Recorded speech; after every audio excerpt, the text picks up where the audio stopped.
Martin Heidegger, What is Called Thinking, Excerpts Continued, Part 1, Lecture 2.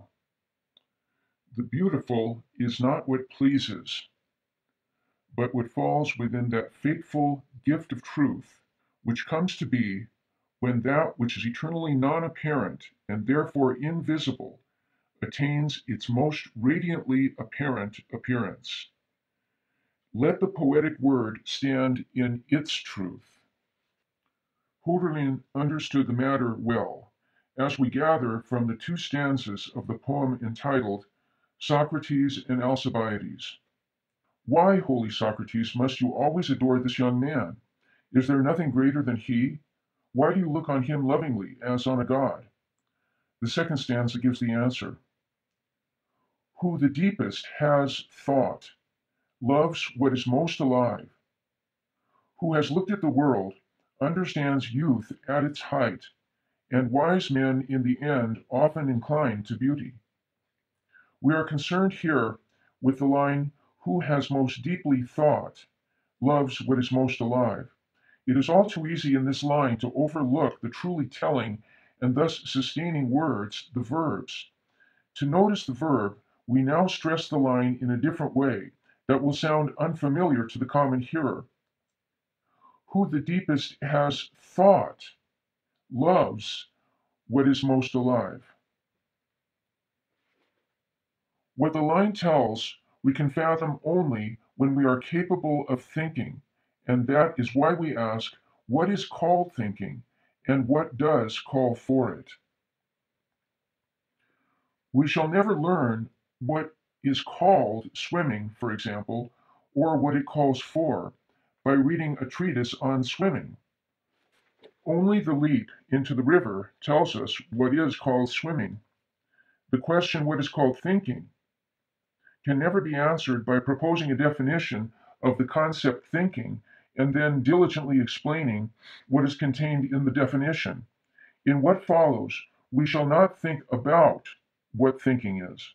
We remain outside that mere reflection which makes thinking its object. Great thinkers, first Kant and then Hegel, have understood the fruitlessness of such reflection. That is why they had to attempt to reflect their way out of such reflection. How far they got and where it took them are questions that will give us much to think about at the proper juncture along our way. In the West, thought about thinking has flourished as logic. Logic has gathered special knowledge concerning a special kind of thinking. This knowledge concerning logic has been made scientifically fruitful only quite recently in a special science that calls itself logistics. It is the most specialized of all specialized sciences. In many places, above all in the Anglo-Saxon countries, logistics is today considered the only possible form of strict philosophy because its result and procedures yield an assured profit for the construction of the technological universe. In America and elsewhere, logistics as the only proper philosophy of the future is thus beginning today to seize power over the spirit. Now that logistics is in some suitable way joining forces with modern psychology and psychoanalysis and with sociology, the power structure of future philosophy is reaching perfection. But this confrontation is in no way of man's making or within his power. Rather, these disciplines are in fateful submission to a power which comes from far away and for which the Greek words poesy and technology may still be the appropriate names, provided they signify for us who are thinking, that which gives food for thought. The essence of technology lies in what from the beginning and before all else gives food for thought. The essence of technology pervades our existence in a way which we have barely noticed so far. We have called thinking the handicraft par excellence. Thinking guides and sustains every gesture of the hand. Gigantic industrial factories have risen alongside the craftsmen's workshops. Inside the factories, Working men pull the same lever day and night for 8 to 10 hours at a stretch, and working women push the same button. What about the lever? What about the button, which the worker manipulates? Levers and buttons have long existed even on the workbenches of an old-fashioned craftsman's shop. That sort of thing can be erected only to the extent to which the essence of modern technology has already assumed dominion.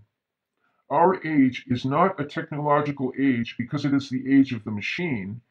It is an age of the machine because it is the technological age. But so long as the essence of technology does not closely concern us in our thought, we shall never be able to know what the machine is. We shall not be able to tell what it is to which the industrial worker's hand is related. None of us know as yet what handicraft modern man in the technological world must carry on even if he is not a worker in the sense of the worker at the machine. Neither Hegel nor Marx could know it yet, nor could they ask why their thinking too still had to move in the shadow of the essential nature of technology. And so they never achieved the freedom to grasp and adequately think about this nature. Important as the economic, social, political, moral, and even religious questions may be, which are being discussed in connection with technological labor or handicraft, none of them reach to the core of the matter. That matter keeps itself hidden in the still unthought nature of the way in which anything that is under the dominion of technology has any being at all. And that such matters have remained unthought is indeed first of all due to the fact that the will to action, which here means the will to make and be effective, has overrun and crushed thought. Man has acted too much and thought too little. Not primarily that man has cultivated thought too little, but because what is to be thought about, what properly gives food for thought, has long been withdrawing. This withdrawal is what properly gives food for thought, what is most thought-provoking. This most thought-provoking thing appeals to us constantly and everywhere, is even closer to us than our everyday handiwork, and yet it withdraws. Hence our need and necessity, first of all, to hear the appeal of what is most thought-provoking, to learn thinking. Whether we shall attain relatedness to what is most thought-provoking is something altogether out of the hands of those who practice the craft of thinking. What we can do is to listen closely. No one is to be blamed if he is not yet capable of listening. You will make close listening essentially easier for yourselves if you will rid yourselves in time of a habit which I call one-track thinking. We would be making matters too easy for ourselves if we simply took the view that the dominion of one-track thinking has grown out of human laziness. This one-track thinking, in which the essence of technology assumes dominion, because that essence wills and therefore needs absolute univocity. Excerpts from Lecture 3, still Part 1. Thinking is thinking when it answers to what is most thought-provoking. What is most thought-provoking shows itself in the fact that we are still not thinking. What we call thought-provoking, in the condition of someone gravely ill, for example, is that it gives us cause for worry. We call thought-provoking what is dark, threatening and gloomy, and generally what is adverse. When we say thought-provoking, we usually have in mind, immediately, something injurious, that is negative. Accordingly, a statement that speaks of a thought-provoking time, and even of what is most thought-provoking in it, is from the start tuned in a negative key. It has in view only the adverse and somber traits of the age. It sticks exclusively to those phenomena that are good for nothing and promote every form of nothingness, the nihilistic phenomena. And it necessarily assumes that at the core of those phenomena there is a lack, according to our proposition, lack of thought. This tune is familiar to us all, ad nauseum, from the standard appraisals of the present age. A generation ago, it was the decline of the West. Today, we speak of loss of center. People everywhere trace and record the decay, the destruction, the imminent annihilation of the world. We are surrounded by a special breed of repertorial novels that do nothing but wallow in such deterioration and depression. On the one hand, that sort of literature is much easier to produce than to say something that is essential and truly thought out. But on the other hand, it is already getting tiresome. The world, men find, is not just out of joint, but tumbling away into the nothingness of absurdity. Nietzsche, who from his supreme peak saw far ahead of it all, as early as the 1880s, had for it the simple, because thoughtful words, "The wasteland grows." It means the devastation is growing wider. Devastation is more than destruction. Devastation is more unearthly than destruction. Destruction only sweeps aside all that has grown up or been built up so far, but devastation blocks all future growth and prevents all building. Devastation is more unearthly than mere destruction. Mere destruction sweeps aside all things, including even nothingness, while devastation, on the contrary, establishes and spreads everything that blocks and prevents.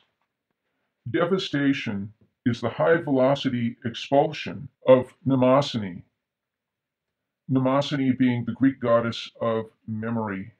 I'll read here a brief passage from Theology and Literature, Rethinking Reader Responsibility, edited by Ortiz and Joseph. Western civilization as a desert. It is an image Heidegger and Arendt as well call upon. The desert grows, Nietzsche writes. In What is Politics, Arendt comes back to that image and expresses the hope that we will be able to cultivate oases in that desert.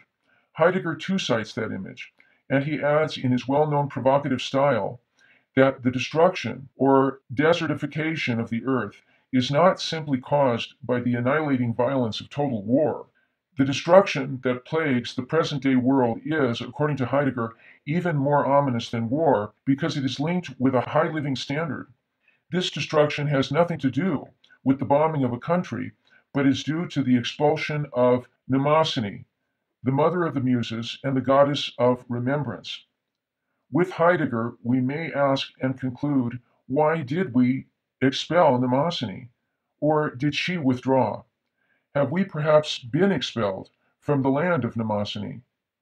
And what does it mean that we live in oblivion, that no one remembers who we are? Okay, back to Heidegger.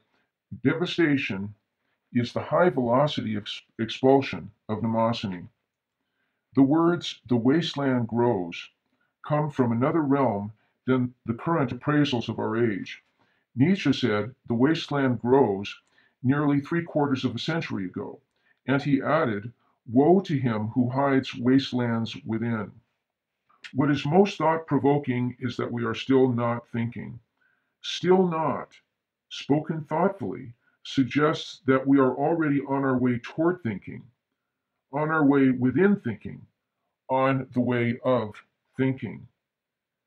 That which gives us food for thought, which is what wants to be thought about. What is thought-provoking, so understood, need in no way be what causes us to worry or even perturbs us. Joyful things too, and beautiful and mysterious and gracious things give us food for thought. These things may even be more thought-provoking than all the rest which we otherwise, and usually without much thought, call thought-provoking. These things will give us food for thought if only we do not reject the gift by regarding everything that is joyful, beautiful, and gracious as the kind of thing which should be left to feeling and experience and kept out of the winds of thought. Only after we have let ourselves become involved with the mysterious and gracious things as those which properly give food for thought, only then can we take thought also of how we should regard the malice of evil. Man still is the being who is insofar as he thinks, because his essential nature consists in memory. What is most thought-provoking may well be also what is most dangerous. But It is in no way tuned to a key of melancholy and despair, but neither is the assertion optimistic. But pessimism and optimism stem from a peculiar relatedness of man to what we call history. This relatedness is difficult to grasp because it is by now habitual to us. By way of history, a man will never find out what history is, no more than a mathematician can show by way of mathematics, by means of his science that is, and ultimately by mathematical formulae, what mathematics is. The essence of their sphere, history, art, poetry, language, nature, man, God, remains inaccessible to the sciences. At the same time, however, the sciences would constantly fall into the void if they did not operate within these spheres. The essence of the spheres I have named is the concern of thinking. As the sciences, qua sciences, have no access to this concern, it must be said that they are not thinking. The sciences are fully entitled to their name, which means fields of knowledge, because they have infinitely more knowledge than thinking does. And yet, there is another side in every science which that science as such can never reach, the essential. Everything is leveled to one level. Our minds hold views on all and everything and view all things in the identical way. Today, every newspaper, every illustrated magazine, and every radio program offers all things in the identical way to uniform views. The subjects of science and the concern of thinking are dealt with in the identical manner.